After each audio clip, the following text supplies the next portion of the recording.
Áno, díky Lukáši, práve sleduješ The Mac. Ja som Homer a dneska si dáme recenziu na tento album.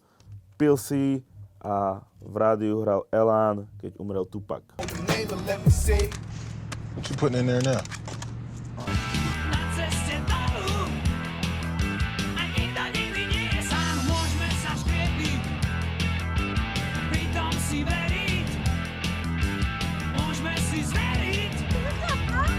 What's up, girl? Where y'all going? About to go to the club. Can me and my homegirl go too? Hell yeah. Going to 662, fall in. Tell her what.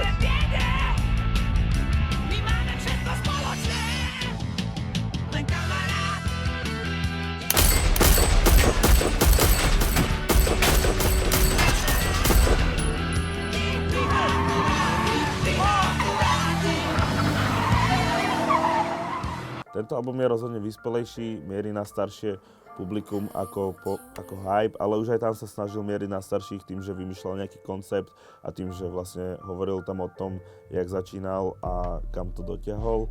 Tentokrát tu máme staršieho Pilsieho, určite vyspelejšieho a sofistikovanejšieho. Drogové témy sú úplne vypustené, Party Life track tu nenájdeš, a keď hej, tak iba retrospektívny. Zameral sa skôr na politiku, medziľudské vzťahy, alebo aj romantické vzťahy a existenčné problémy. Album je produkčne rozmanitý, objavujú sa tam nové mená, ako napríklad Day6, ktorého poznáme už z hora vypadá všechno líp, ale samozrejme dominuje tam Special Beats, ktorý má stále svoj zvuk, ale už tie beaty znejú o dosť inak a nesplývajú do seba, ako to bolo predtým. Minutáž je trendovo kratšia, čo cením, pretože Hype mal možno ten 1-2 tracky navyše. Album netradične začína outrom, ktoré je akoby nejaká pomyselná bodka vlastne s albumom Hype, a potom nasleduje hneď track Silent Hill, kde je na refréne Kalin z Brna, ktorý to extrémne dobre zvládol a celý track je zaujímavý a myslím, že dosť obľúbený. Celé to má skvelú atmosféru a to aj vrátane klipu a Pilsi je tu v top lyrickej forme. V rádiu hral Elán, keď umrel Pak a ja som posledný žijúci na palube Nostromo. Buzeranti chcú zrazu robiť biznis, môj biznis je hore vo vesmíre jak Ripley. Bez toho pekla by nebol ani ten raj, Dante Alighieri. A z tých koncertov som takmer hluchý, bratovať mi tie decibely. Môj život je jak film, storytelling. Pravili sme, keď nás aspoň nerozdeli, divme sa do očí mojej Donatelli. Pokračujeme bangrom jedným uchom dnu, druhým uchom von, ktorý pojednáva o snitchovaní, čo ale host Mike Spirit buď nepobral, alebo možno to len zobral z iného konca a otočil to vlastne na seba. A máme tu aj hostia Ega, ktorého asi všetci čakali, kedy začne sloka, ale dočkali sme sa len adlibs, čo je veľká škoda, pretože zrovna jeho sloka k tejto téme by ma extrémne zaujímala. Album dosť popisuje Pilsieho pracovný život, ponúka nám pohľad do jeho života, do jeho práce, aj tiež jeho pohľad na svet. Album obsahuje hrozne veľa popkultúrnych referencií, ktoré, aby si všetky poznal, tak by si musel mať extrémny rozhľad a aj týmto sa oddeluje od ľudí, ktorí cieľia na nižšie skupiny, ktoré by vôbec nemali šancu tieto referencie. Jedným uchom no a druhým uchom ven, ja nepočujem nič, som hluchý ako pen, haj. Keď aj počujem, aj tak nič nepoviem, haj. Nepoviem nič, pokým nezomrem, haj. 7 hodín ráno je retrospektívna vec a to aj zvukovo porovnáva jeho život pred a po a zdôrazňuje kontrasty. Stále ma pred očami veci, čo sme prežili, všetky tie baby, čo nám tak naivne verili, všetky tie koncerty, hotely, mesta, dediny. Track z VR a idom na fite, beat banguje, je tam aj moderná flautička, VR dal úplne dokonalý vokál, jak sme zvyknutí, a pojednáva v tejto veci o nejakým kontrastom medzi dobrom a zlom, medzi anilom a démonom, ktorého každý v sebe má, a o tomto vnútornom boji. A toto je ukázané aj voľbou hostí. Ida je napríklad z úplne inej strany spektra tejto scény, ale aj tak mu ten beat sadol a hodil sa do toho jeho flow. Odchádzam do tmy, vracam sa nad ránom a našlapujem potichu, aby ťa nezobudili tie kroky.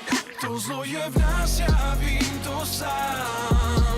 Všechno je zložitý a ja nevím, co s tím.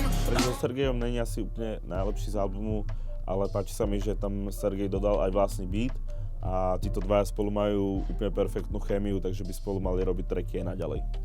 A keď umrem, chcem vás vidieť v bielých sakách na pohrebe. A chcem, nech Teo sám prednesie reč. A nech sa podáva tá pana kota po obede. A nehra moja obľúbená, Igor bude vedieť. Peroxid 2 je skvelá vec, textovo tu Pilsi zase atakuje vyššiu vekovú skupinu a je zaujímavé sledovať týchto reperov, ktorí predtým nejak vôbec neriešia politiku, a keď začnú zarábať, tak ich to začne nejak viac menej srať. Aj napríklad Karlo alebo Logic o tomto repujú a títo dvaja zrovna sa tomu snažia vyhnúť, aby to platiť nemuseli. Pilsi zase je nasraný, že to, čo zaplatí, tak na čo to vlastne ide, kde sa tie peniaze strácajú, takže to je taká celkom halus. Beat sa podobá na Peroxid 1, čo je z časti určite aj kvôli tomu refrénu, ktorý je tiež dosť podobný a skvelo to funguje, tam asi vôbec žiadny problém. Neboli mobily, chodilo zvoniť sa pridol, teraz mám Versace servis, no vtedy hliníkový prívor, spoločnosť dostala slobodu, zistila, o čom je život, strich. Princezny a zámky s Phobia Kidom na fite samplujú Imogen Heap a jeden z dosť dobrých samplov, ktorý sa objavil aj na Angels od A$AP Rockyho. Téma zo Stoky hore je ďalšou nosnou témou tohto albumu a takisto tohto tracku. Pilsi sa rád pozrie cez rameno na minulosť, že čo sa tam dialo predtým a konfrontuje to s tým, čo má teraz. Zakamuflované motivačné tracky ale nie sú prvoplánové a táto téma je v rape aj v zahraničí úplne normálna. Phobia tu zase dal klasicky kvalitne, to, že má track 2 refrény je dosť inovatívne a prekvapivo to funguje, takže super, prečo ne, prečo to nevyskúšať. Aj tie referencie k rozprávkam, alebo teda nejaké porovnávania k rozprávkam, tak fungujú skvelé k tej téme. Nemáš školu, nemáš nič, aký máš plán ty. Polka tvojich kamošov študuje, druhá sedí zase v práci. Uvedom sa, Lukáš, skús sa vymániť z tých prázdnin. Jeden by sa z toho zbláznil. Track Zoo má úplne Drakeovský vibe, čo má aj track Apatia, preto nebol asi úplne najlepší nápad dať tieto dva tracky tak blízko pri sebe. A ten beat znie už úplne, keby bol od 40ho alebo Boy Wanda. To je ďalšia textová hračka, ktorú nechytí každý. Animálna personifikácia funguje úplne skvelo, beat graduje a Pilsi sa tu hrá aj s takými vokálmi, ktoré takéto experimenty mu niekde fungujú, niekde ne, ale treba na 7 hodín ráno to úplne nebolo tak skvelé, ale tu je to super. Oni sa správajú jak zvieratá, každý má, no ja nemám plán. V tejto dobe je to neraz tak, čo není tvoje, to sa neratá. A čo je moje, to sa ráta. Všetko bude mať jak kráľa. Práca s vokálom, adlibs a efektami sa na Slovensku pred rokom 2013 vôbec nediala, bolo to úplne tabu, takže je to milé prekvapenie, že to na tom tracku je. A la carte je ďalší lyrický exercise, Pilsi evidentne nastavil látku hrozne vysoko a jednotlivé tracky tohto albumu znejú odmyslenejšie od seba, že není ten koncept tak ľahko vyčítateľný, ako to bolo pri Hype, kde to bolo úplne jasné, že to ide proste z dola hore. Lieta sa mi zlatý amulet, ďalší track píšem, skladám ako architekt. Comeback gang je archetyp, nevidíte nič, ste slepí ako... Apatia je asi môj highlight celého albumu, síce to zvukovo aj textovo znie ako Drake, ale celé to skvelo funguje, aj ten skit na konci, kde Michal Mucha najebaný vlastne asi ani nevedel o tom, že nahrával práve skit na Pilsiho album, lebo to poslal chalanom do skupiny a znie to asi Bola si čo si chcela, Fashion Weeky, Prahu, to tie veci, peniaze. Veľký šat. Bola si čo si chcela, Fashion Weeky, Prahu, to tie veci, peniaze, Európu, všetko si chcela, čo si chcela. Každý chalan sa raz ocitol v podobnej situácii a tento track je taký, že sa s ním vieme ľahko stotožniť. A dal tu shoutout aj Tyler Dardenovi, čo ma v tejto spojitosti úplne rozsekalo. Absolútne highlight, absolútne. Ťažko je žiť ľahko na vysilný reflektorov. Jediné čo ma tešilo bola vždy cesta domov. A teraz prídem domov a nájdem tam prázdny domov. Tony uzatvára celý album, ide o klasickejší beat než zvyšok albumu, ale znie to super a sú tam fajné skreče. Dobrá bodka za týmto albumom. Ešte shoutout Frank Sinatrovi, producentovi tohto tracku, ktorý robí beaty aj do Ameriky alebo do Nemecka. Niekedy sa cítim ako Harry Potter. Čary máry, ovládam hadí jazyk, to ma poser. Okolo mňa sú sami hadi, ľudia požerajú sa navzájom kanibáli. Pilsimu sa ďalší album podaril veľmi dobre, je pre úplne iné publikum než ten prvý, ale ak prinúti deti zamyslieť sa nad témami a nad referenciami, tak je to záslužná činnosť. Pilsi ho veľa ľudí nad 27 rokov necení, alebo ho odsúdili len v princípe za to, že si myslia, že to je nejaký faded typek a vôbec ich nezaujíma to, o čom hovorí, alebo to, aké má skills.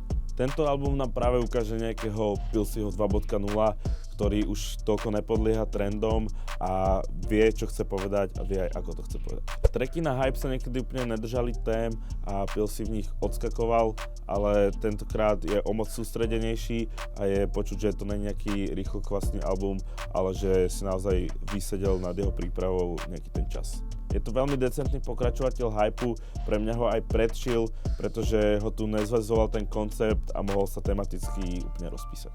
Ak bude toto tempo pokračovať, tak sa môžeme tešiť na Pilsiho ďalšie veci.